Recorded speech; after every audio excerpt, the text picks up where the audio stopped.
저는 오늘 말씀의 제목은 나아만 병고침의 넓은 의미라는 제목으로 좀 말씀을 같이 나눠보려고 합니다. 오늘 본문은 주일 설교 때 봤던 것처럼 나아만 장군이 병을 고치는 내용입니다. 저는 오늘 이 열왕기 기자가 왜 굳이 이방 나라의 군대 장관이 나병을 고침받았다는 것을 유대와 이스라엘의 열 왕을 기록하는 내용에 기록했는지를 확인해 보고자 합니다. 단순히 병 고침을 넘어서 그것이 이 열왕기 안에서 어떤 의미인지를 좀 확인해 보고자 합니다. 먼저 5장 1절 말씀을 좀 같이 읽어보도록 하겠습니다. 오늘 읽진 않았지만 5장 1절 말씀 같이 한번 읽어보겠습니다. 시작. 아람 왕의 군대 장관 나아만은 그의 주인 앞에서 크고 존귀한 자니 이는 여호와께서 전에 그에게 아람을 구원하게 하셨음이라. 그는 큰 용사이나 나병 환자더라. 이 1절에서 우리가 많은 것을 알 수 있습니다. 나아만은 아람이라는 나라의 군대 장관입니다. 그리고 나아만은 그 주인 앞에 존귀한 사람이다라고 성경이 기록하고 있습니다. 여기서 존귀하다라는 말의 뜻을 찾아가 보면 얼굴을 들어 올리다라는 뜻입니다. 그러니까 나아만은 많은 의미가 있겠지만 왕 앞에서도 머리를 들 수 있는 어떤 그런 지위와 존재와 그런 신분이 있었다는 것을 나타내는 것이죠. 당시 넓은 영토를 가졌던 이 아람의 이 정도 지위라면 나아만은 일반적인 장군이 아니라 아람이라는 나라에서 그 나라 안에서만큼은 엄청난 영향력을 가진 사람이었다는 것을 말하고 있는 것이죠. 그리고 그 뒤로 어떤 이야기가 나오냐면 이는 여호와께서 전에 그에게 아람을 구원하게 하셨습니다 라는 말이 뒤따라 나옵니다. 이 말은 하나님께서 나아만을 통해 어떤 위기 속에서 아람을 구원하게 하셨다라는 뜻입니다. 그래서요, 주석가들은 이 어떤 어려움이 무엇이냐라고 할 때 나아만이 주변과의 많은 전쟁에서 아람을 구원했다라고 이해하기도 하고요. 이제 몇몇 주석학자들은 열왕기상에서 이 아람과 북이스라엘과 남유다의 연합군 간의 전투에서 나아만이 중요한 역할을 했을 것이다라고 해석하기도 합니다. 우리 열왕기상 22장 29절부터 우리 37절을 좀 길지만 좀 봤으면 좋겠습니다. 이 본문 안, 이 내용 안에 이제 이스라엘과 아람이 어떤 사이였고 어떤 관계였는지를 우리가 좀 확인할 수 있습니다. 우리 한 절씩 교대로 좀 같이 읽어보도록 하겠습니다. 제가 29절을 먼저 읽겠습니다. 이스라엘의 왕과 유다 여호사밧의 왕이 길르앗 라못으로 올라가니라. 이스라엘의 왕이 여호사밧에게 이르되 나는 변장하고 전쟁터로 들어가려 하노니 당신은 왕복을 입으소서 하고 이스라엘의 왕이 변장하고 전쟁터로 들어가니라. 아람 왕이 그의 병거의 지휘관 32명에게 명령하여 이르기를 너희는 작은 자나 큰 자와 더불어 싸우지 말고 오직 이스라엘의 왕과 싸우라 한지라. 병거의 지휘관들이 여호사밧을 보고 그들이 이르되 이가 틀림없이 이스라엘의 왕이라 하고 돌이켜 그와 싸우려 한즉 여호사밧이 소리를 지르는지라. 병거의 지휘관들이 그가 이스라엘의 왕이 아님을 보고 쫓기를 그치고 돌이켰더라. 한 사람이 무심코 활을 당겨 이스라엘의 왕의 갑옷솔기를 맞힌지라. 왕이 그 병거 모는 자에게 이르되 내가 부상하였으니 내 손을 돌려 내가 전쟁터에서 나가게 하라 하였으나 이날의 전쟁이 맹렬하였으므로 왕이 병거 가운데에 붙들려 서서 아람 사람을 막다가 저녁에 이르러 죽었는데 상처의 피가 흘러 병거 바닥에 고였더라. 해가 진녘에 진중에서 외치는 소리가 있어 이르되 각기 성읍으로 또는 각기 본향으로 가라 하더라. 같이 읽겠습니다. 왕이 이미 죽음에 그의 시체를 메어 사마리아에 이르러 왕은 사마리아에 장사하니라. 이 31절에 보면 아람 왕이 그의 병거 지휘관들에게 명령을 합니다. 이스라엘 왕을 우선적으로 죽이라라는 명령을 했는데요. 이 지휘관 안에 나아만이 포함되었다는 것이 학자들의 일관된 주장입니다. 아합 왕은 자신의 복장을 그대로 입고 전쟁터에 나가면 아람의 집중적인 공격을 받을 것이 뻔했기에 남유다 왕 여호사밧에게 자신의 옷을 입히고요, 그를 전장으로 내보냅니다. 이 얕은 꾀로 자신은 더 안전할 줄 알았지만 그게 오히려 자신이 죽게 되는 근거가 되는 것이죠. 결국 아합 왕은 누가 쏜 화살에 우연히 맞아 죽게 됩니다. 그리고요, 전쟁이 맹렬했다라고 표현을 하는데요, 전투는 한쪽에서 우세하면 전황이 우세한 쪽으로 기울어서 금세 전투가 끝이 납니다. 그러나 언제부터 이 싸움이 시작되었는지는 정확하게 알 수 없지만 성경은 해가 질려까지 서로 치열하게 싸웠다는 것을 우리에게 말하고 있습니다. 그러니까 가용할 수 있는 모든 어떤 그 전투력, 그 군사력을 동원해서 치열하게 끝까지 싸웠다라는 의미죠. 다르게 보면 이 유다와 이스라엘의 연합군의 세력이 아람에 필적할 정도로 막강했다라는 뜻입니다.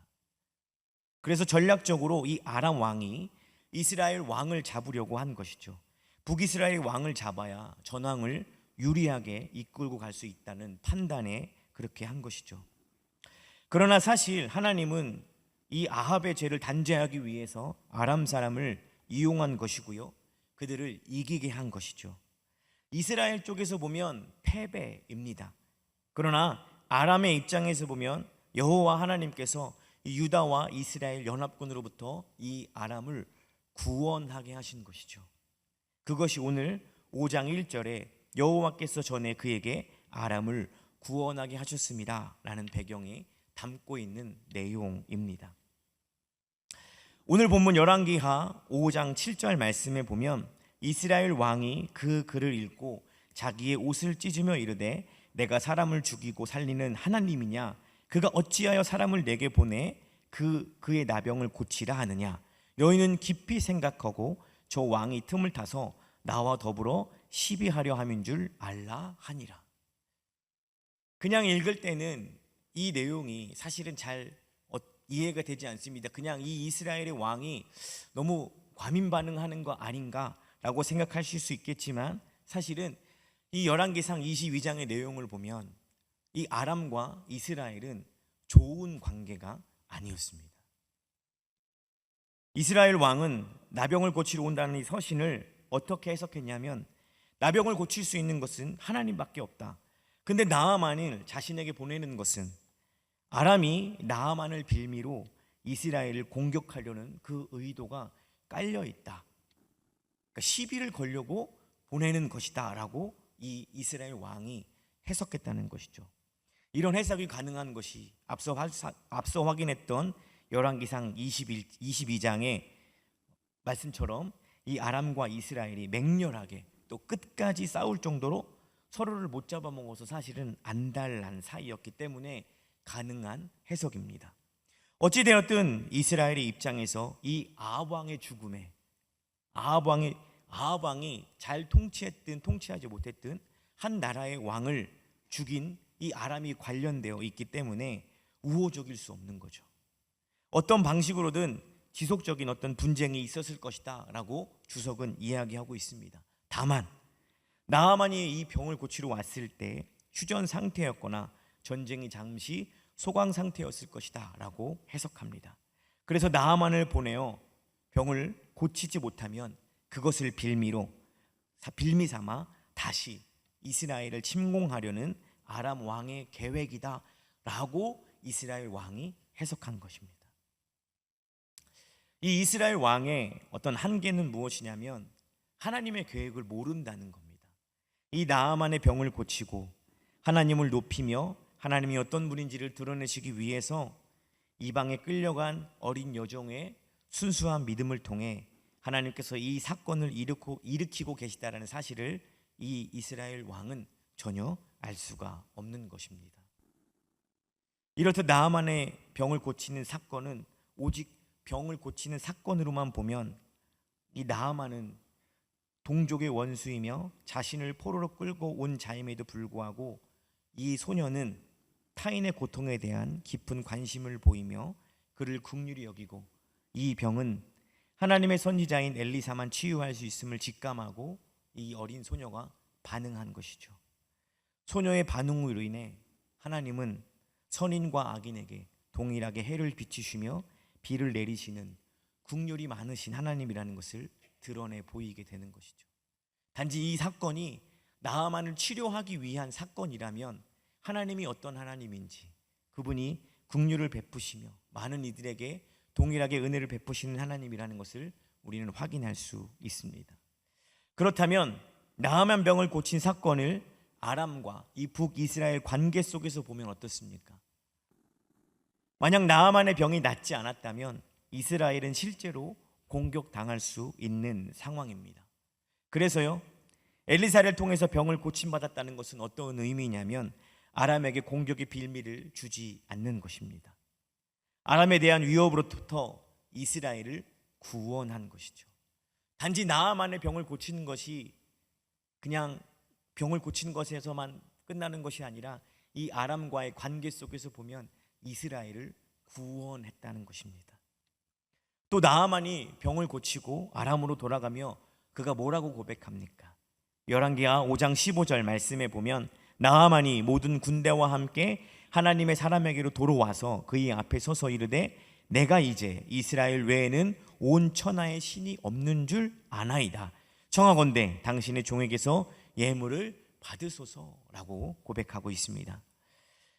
나아만은 자신의 병 고침을 통해서 하나님이 분명히 계시며 하나님이 유일한 진짜 하나님이라는 것을 그가 알았습니다. 그가 알았어요. 근데요, 열왕기하 6장 8절에 가보면 아람이 북이스라엘을 공격합니다. 우리의 이성을 동원해서 생각해 보면 분명히 5장 1절에서 나아만은 아람이라는 나라에 막대한 영향력을 미치는 사람이었다라고 우리는 봤습니다. 그런데 그런 사람이 병 고침으로 하나님이 누구인지 깨달았어요. 그렇다면 아람이 이스라엘을 공격하려 했을 때, 모든 공격을 하려 했을 때 나아만은 그의 반응은 어땠을까요? 그러니까 우리가 성경에 나오지 않지만 상식적으로 생각해 봤을 때 병을 고친 건 고친 거고 전쟁은 전쟁이지 라고 그렇게 생각하고 있었을까요? 아니면 당연히 공격하면 안 된다 라고 말했을까요?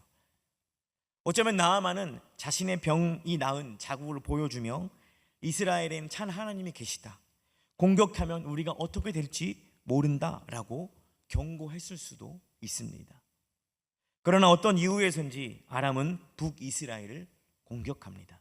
우리 6장 8절 말씀, 열왕기하 6장 8절 말씀을 보도록 하겠습니다. 그때 같이 읽어보겠습니다. 시작.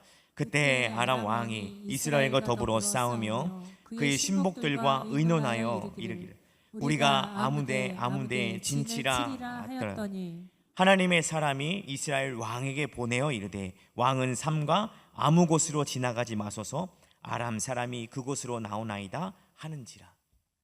하나님이 엘리사를 통해서 마치 프로게이머가 동네 아마추어랑 게임하듯이 공격 올 장소, 우리가 우리의 군사가 어디에 매복해야 하며 그 모든 것들을 미리 다 알고 있는 것처럼 아람을 완벽하게 무찌릅니다.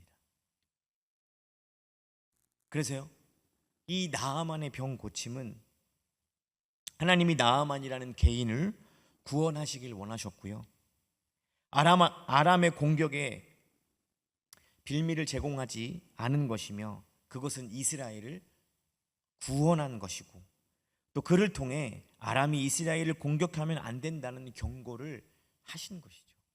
나아만의 병 고침은 그런 의미가 있는 것입니다. 참 이스라엘, 참 하나님이라는 것을 나아만이 고백했다는 것은 그 진짜 하나님이 이스라엘을 보호하고 계시다는 걸 나아만이 알았다는 거죠. 그래서 공격하면 안 된다는 걸 분명히 그가 영향력 있는 사람으로서 어필을 했을 것이지만 결국 전쟁은 일어나게 됩니다. 그리고요, 그 전쟁을 아람은 완벽하게 패배합니다. 많은 사람이 죽고요, 하나님의 놀라운 일들을 경험하고 결국 하나님이 누구이신지 이 아람은 철저히 경험하고 알게 됩니다. 이 하나님이 바벨론 포로로 잡혀가 있는 유다 백성들에게 이 1차 독자, 열왕기의 1차 독자에게 나하만을 통해서 무엇을 말씀하고 싶어 하시는 것일까요? 먼저는 나하만을 통해 이스라엘에는 참 하나님이 계시다라는 것을 알게 하셨을 것이라고 믿습니다. 그리고 하나님은 이 엘리사 선지자를 통해서 하나님이 이스라엘을 보호하고 계시다라는 사실을 또 드러내길 원하셨던 것입니다. 이렇게 나하만은 그냥 그의 어떤 성경을 좀 넓게 보고 크게 보면 이 나하만 한 사람의 병을 고친 것으로 끝나는 것이 아니라 주변국들과의 여러 관계들 속에서 보면 많은 의미를 담고 있는 것입니다. 그뿐만 아니라 나하만의 이야기에서 주목해야 할 것은 열왕기 저자가 이 나하만 이야기에서 주는 여러 가지 힌트들이 있다는 것입니다. 이 서신을 받은 북이스라엘 왕이 어떤 행동을 했죠? 자기 옷을 찢었어요. 옷을 찢었지만 그가 할 수 있는 것은 아무것도 없었습니다. 이 옷을 찢다라는 표현 속에 생각나는 사람이 있습니다. 누구냐면 히스기야 왕입니다. 열왕기 하 19장 1절 말씀을 같이 보도록 하겠습니다. 같이 읽어보겠습니다. 시작. 히스기야 왕이 듣고 그 옷을 찢고 굵은 배를 들이고 여호와의 전에 들어가서. 히스기야도 자기 옷을 찢습니다. 나하만 사건에서 이스라엘 왕도 동일한 행동을 합니다. 북이스라엘 왕도 옷을 찢고요, 히스기야도 옷을 찢습니다. 한 사람의 반응은 누구도 나를 도와줄 수 없다, 이제는 끝이다 라는 반응이었고, 한 사람은 하나님에게만 희망이 있다, 하나님 도와주십시오 라는 반응이었습니다. 하나님께서 바벨론 포로들에게 하고자 하는 말씀이 이런 아닐까요? 이스라엘이 광야 40년을 걸으면서요, 수없이 하나님의 말씀, 하나님께 불평하고 원망하고 때만 되면, 기회만 되면 우리는 애굽으로 돌아가겠다고 말을 하지만요, 하나님은 이놈들 한번 더워봐라, 한번 추워봐라 하면서 구름기둥 불기둥을 단 한 번도 거두어 가신 적이 없습니다. 매일 만나를 먹으면서 매일 불평했지만 한 번도 그 만나를 거르신 적이 없습니다. 이스라엘이 하나님을 떠나 다른 길로 가려고 했지만 하나님은 여전히 이스라엘을 지키시고 보호하시며 그들을 살피고 있다는 것을 알 수 있습니다. 이 하나님의 주권적인 섭리 속에 보이지 않는 그 인도하심과 이끄심으로 이스라엘에게 끊임없는 은혜와 자비를 베풀고 계시다는 것을 이 열왕기 기자가 보여주고 있는 것이죠. 이 나하만 이야기를 통해서 그것들이 드러나는 것입니다. 열왕기가 어떻게 마무리되는지 아십니까? 열왕기 하 25장 27절부터 30절 말씀을 제가 읽어드리겠습니다. 유다 왕 여호야긴이 사로잡혀 간지 37년 곧 바벨론 왕 에월무로닥이 즉위한 원년 12월 그달 27일에 유다 왕 여호야긴이 옥에서 내놓아 그의 머리를 들게 하고 그에게 좋게 말하고 그의 지위를 바벨론에 그와 함께 있는 모든 왕의 지위보다 높이고 그 죄수의 의복을 벗게 하고 그의 일평생에 항상 왕의 앞에서 양식을 먹게 하였고 그의 쓸 것을 날마다 왕에게 받는 양이 있어서 종신토록 끊이지 않게 하였다. 혹시 지금 읽은 말씀 중에 뭐가 보이십니까? 여호야긴이 사로잡혀 갔는데 37년 만에 이 바벨론 왕이 여호야긴의 머리를 들게 했다라고 기록하고 있습니다.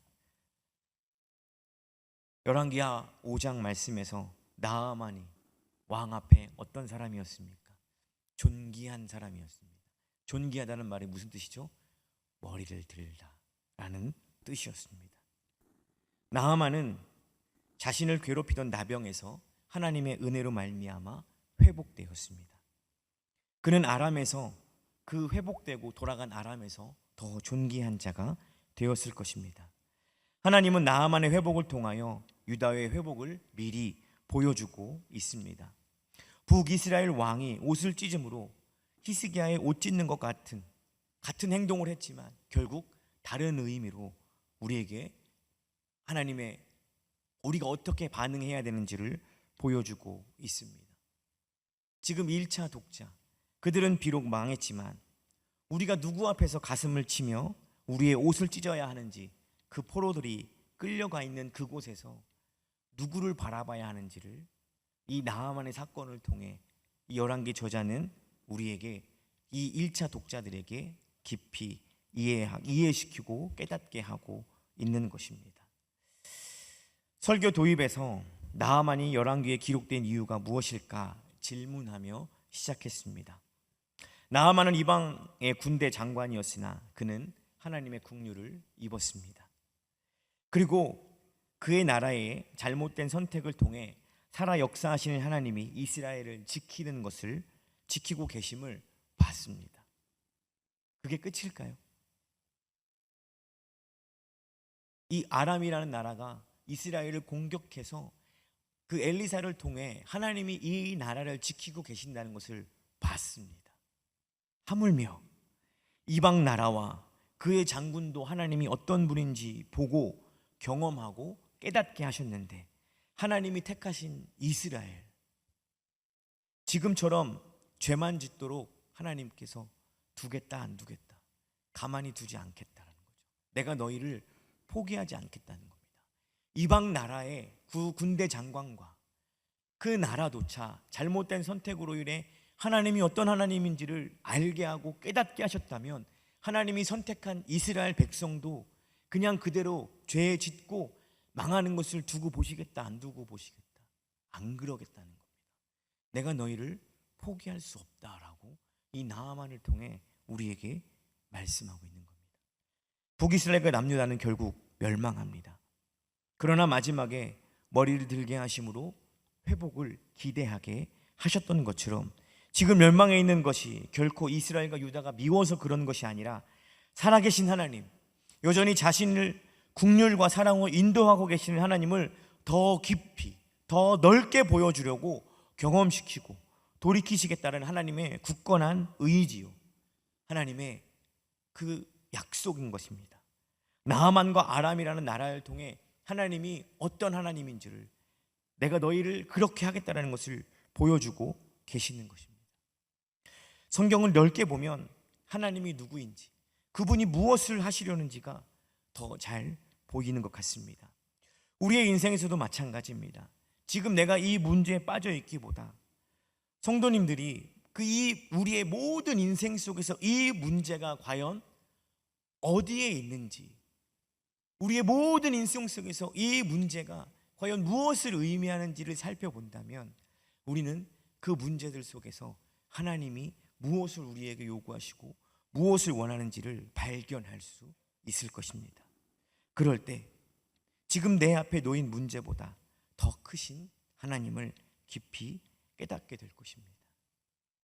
그 문제를 허락하신 하나님의 뜻이 무엇인지를 이해되리라 저는 믿습니다.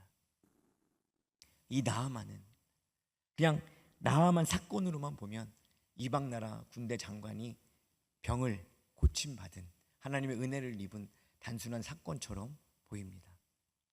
그러나 이스라엘 전 역사를 통틀어 이 나하만을 보면 하나님께서 이방 나라의 그 군대 장관과 아람이 하나님을 깊이 경험하고 알게 되면서 그 살아계신 하나님이 어떤 분인지를 그들도 경험시켰는데, 내가 너희인들 가만두겠느냐라는 하나님의 계획이, 하나님의 뜻이 보여진다라는 것입니다.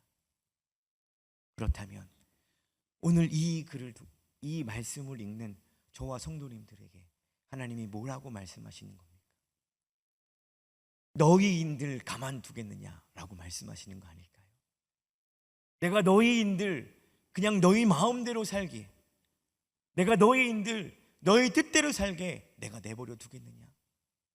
너희 삶과 인생 속에 내가 너희를 온전하고 장성한 분량에 도달하기까지 가만두지 않고 끝까지 내가 너희와 항상 함께하며 너희를 인도할 것이다 라고 오늘 우리들의 삶과 인생의 많은 문제들 속에 그 말씀을 하고 계시는 것 아닐까요?